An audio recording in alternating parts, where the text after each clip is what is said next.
শুভ সকাল বন্ধুরা, উমা হোম লাইফে নতুন একটা দিনে নতুন একটা ব্লগে তোমাদেরকে স্বাগত জানিয়ে আমি উমা আসানসোলের এই ছোট্ট গ্রাম থেকে আজকের ব্লগটা আমি শুরু করছি।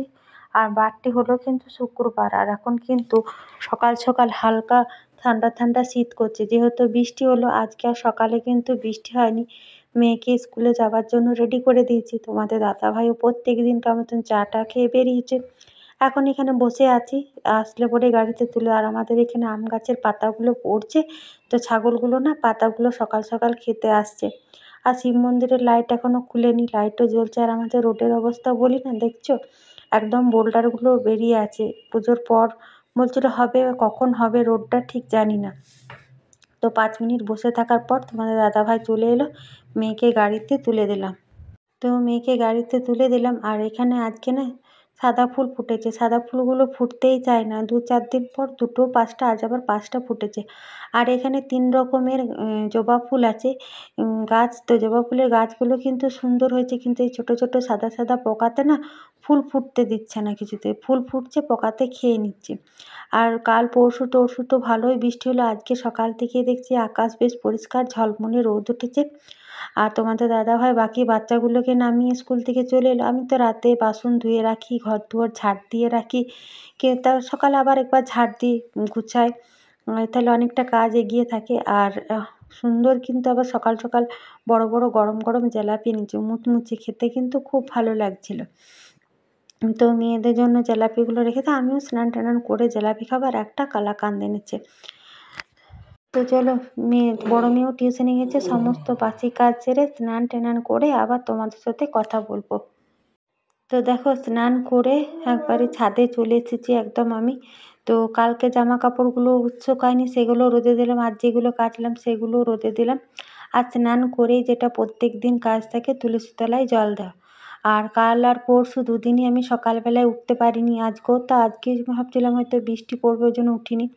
আর এটা তো দামোদর মাস, তোমরা তো জানোই সকালে ওঠা মারুল দেওয়া খুবই ভালো, 12 মাসই ভালো। তো আমরা সকলে তো 12 মাস উঠে মারুলি দেওয়া হয় না। আর এই দামোদর মাসটা বেশ ভালো। আমি ভেবেছিলাম যে 1 মাসই দেবো, একটা দিনও কামাই করব না। তো এই বৃষ্টির জন্য না 2টো দিন কামাই হয়ে গেল।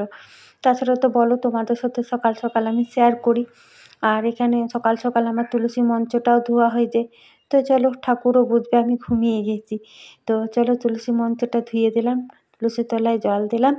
আর এখন ধূপ আমি ধরিয়েই নিয়ে এসেছি।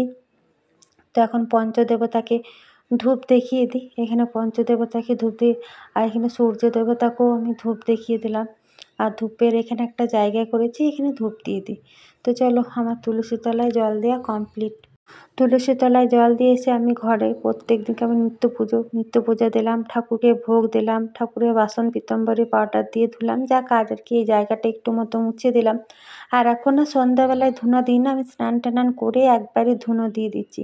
আর এই ধুনোর গন্ধটা না আমার খুবই ভালো লাগে, পুরো ঘর একদম ধুনোর গন্ধে মমো করে, বেশ ভালো লাগে। আর সকাল সন্ধ্যা ধুনো দিয়ে ভালো, কিন্তু আর সন্ধ্যা দিকে আর দেওয়া হয় না। তো আমি স্নান টান করে একদম স্নান টান করে নিত্য পুজো করবার সময়ই একবারে ধুনো দেখিয়ে দিই। গোটা ঘরে, নিচে, ছাদে, সব জায়গাতেই আমি ধুনো দেখিয়ে দিই। আর এই ছোটো ছোটো কাঠগুলো আমি কেটেই রেখেছি ধুনো দেবো করে, বেশ ভাল লাগে। আর ঝোলা বারান্দা থেকে আমি বাবাকে এখান থেকে ধুনো দেখিয়ে দিচ্ছি। আর এদিকে মা মনসা আছে, এখান থেকেই দেখিয়ে দিলাম ধুনো। তো চলো, আমার স্নান করে নিত্য পুজো দেওয়া কমপ্লিট। এবার রান্নাবান্নায় হাত দেবো। তো এবার তো তোমার দাদাভাই এখানে আছে। এখানে একটা ফটো ছিল, দেখছি নেই ফটোটা, তাহলে কোথায় আছে কি জানি। তো ওই জন্য আমি এই ঘরেও ধুনা দিতে এলাম।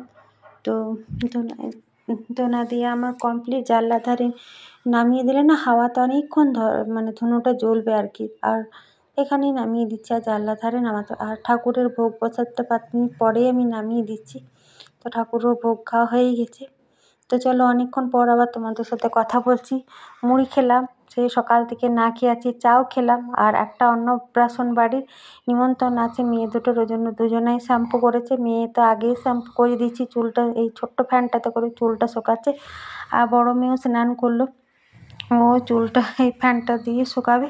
আর রান্না বলতে তোমাদের দাদাভাই আর আজকে আমি খাবো, আমরা দুজনে। তো তার থেকে আজকেও দেখো কত সবজি নিয়ে এসছে। সেই সবজিগুলো আজ আর কিছুই করবো না। এখন তো শীত শীত নেমেই মানে শীত পড়েই গিয়েছে ধরো হালকা। সবজি তো ফুলকপি, বাঁধাকপি, পালং শাক, বেগুন, শীতের যে সবজি মোটামুটি সবই উঠে গিয়েছে। তো এখানে সুন্দর বেগুন, টমেটো, এত বড় একটা ফুলকপি, এই সকল কিছু রাঁধবো না, ফ্রিজে রেখে দেবো। কালকের একটু পালং শাকটা রান্না করেছিলাম, একটু ছিল, তো সেটাই একটু রান্না করব। পালং শাকটা দুজনা খাবো, এতেই ব্যাপার। আর কালকে যে পালং শাক ডাল দিয়ে করেছিলাম, ওই ডালটাও ছিল, সকালে জলখাবারে খাওয়া হলে একটু করলেও একটু ওই থেকে যায়। তো রান্না করব, আর এইদিকে মেয়েকে আমি সাজিয়ে দেবো। আর মাছ নিয়েছিলাম সকালে, এই পোনা মাছ, এইগুলো টাটকা মাছ, মেয়েরা তো খেতে চায় না, একটা ছোট্ট মতো নিয়েছিলাম, 4টা পিস হয়েছে, তাতে আমাদের মেয়ে দেখছো, ওকে সাজিয়ে দেবো ভাবছি এখানে সবজিটা নামিয়ে। তো এখন রান্না করতে বসছি, জামা পরে আছে, কি দরকার, এখন গরম কড়াই টড়াই উল্টে গেলে গ্যাসের উপরে। তোকে বলছি ছাড়, আমি এই সবজিটা নামিয়ে দিই, তারপর তোকে আমি সাজিয়ে দিচ্ছি। তো শাকটা মোটামুটি আমার হয়ে গেছে, তো চলো শাকটা ঢাকা দিয়ে রাখি, আর মেয়েকে একটু সাজিয়ে দিই, তারপরে মাছটা কিন্তু করবো। অস্থির হয়ে যাচ্ছে, ছোট বাচ্চা তো, তখন তেলটা একটু গরম হতে দিই, মাছের তেল তো একটু গরম না হলে মাছগুলো ঠিক লেগে যাবে। তো তেলটা গরম হয়, গ্যাসটা একটু বাড়িয়ে দিচ্ছি। তো চলো মেয়ের চুলটা আমি ছাড়িয়ে দিই, ও নিজে নিজে আর একটু লিপস্টিক লাগাতে শুরু করে দিই। তো চুলটা আগে ছাড়িয়ে দিই, শ্যাম্পু করেছে, চুলটা শুকিয়ে গেছে, ক্লিপ দিয়ে দেবো। লিপস্টিক ও নিজে নিজেই লাগাচ্ছে। আর এই পুজোর সময় চুল কাটলাম, তাও দেখো কত তাড়াতাড়ি চুলগুলো বেরিয়ে গেল। আর ছোটো মেয়ের সাজা কমপ্লিট হয়ে গেছে, এই দেখো একটা ক্লিপ, একটা লিপস্টিক, হালকা লিপস্টিক দিয়েছে, টিপ, মালা পরিয়ে দিচ্ছি, বালা পরে আছে, জামাটা আর কি। আর বড় মেয়ে তো এখন বড় হচ্ছে, ও নিজে নিজেই সাজতে পারে, তাও আমি বলে বলে দিচ্ছি। আর এখানে মাছগুলো ছেড়ে দিচ্ছি, এই মাছগুলো নিয়ে তোমাদের দাদাভাই আর আমার সুন্দর হয়ে যাবে। এই সকল মাছ কিন্তু দেখবে আমাদের বাড়িতে খুব কম হয়, কারণ মেয়ে এই টাটকা মাছ, ছোটো মাছই কম হয় দেখবে। তবু বড় মাছ হলে যদিও 1-2 পিস খায়, কিন্তু এই সকল মাছ ওরা খাবে না, ওই জন্য ওদের আজ খাবে না বলে আমি মাছটা টাটকা মাছের পোনা মাছ একটা নিয়েছিলাম, দেখো 5 পিস হয়েছে, তো সুন্দর হয়ে যাবে আমাদের। আর এখানে খামে কি নেবো না নেবো ঠিক বুঝতে পারিনি, খামে ভরে মানে খামে পয়সা ভরে দিয়েছি। আর এখানে একদিকে মাছ ভাজা চলছে, আর একদিকে মেয়েদিকে সাজানো চলছে। তো ছোটো মেয়েকে সাজিয়ে কমপ্লিট করে দিয়েছি, বড় মেয়েকে তো সাজাতে হচ্ছে না, কিন্তু ও তখনই বলছে মা দেখো এরকম চুলটা ভাল লাগছে, তখনই বলছে মা দেখো মুখটা কালো লাগছে, একটু ক্রিম নেবো, এই কানেরটা পরবো, মানাচ্ছে, মানে সিম্পলি সাজবে, কিন্তু বলছে এটা ভাল লাগছে, এটা হচ্ছে, কিছুই হয়তো সাজবে না সেরকম, হালকা লিপস্টিক, আর এখন তো আবার টিপ টিপও পরে না।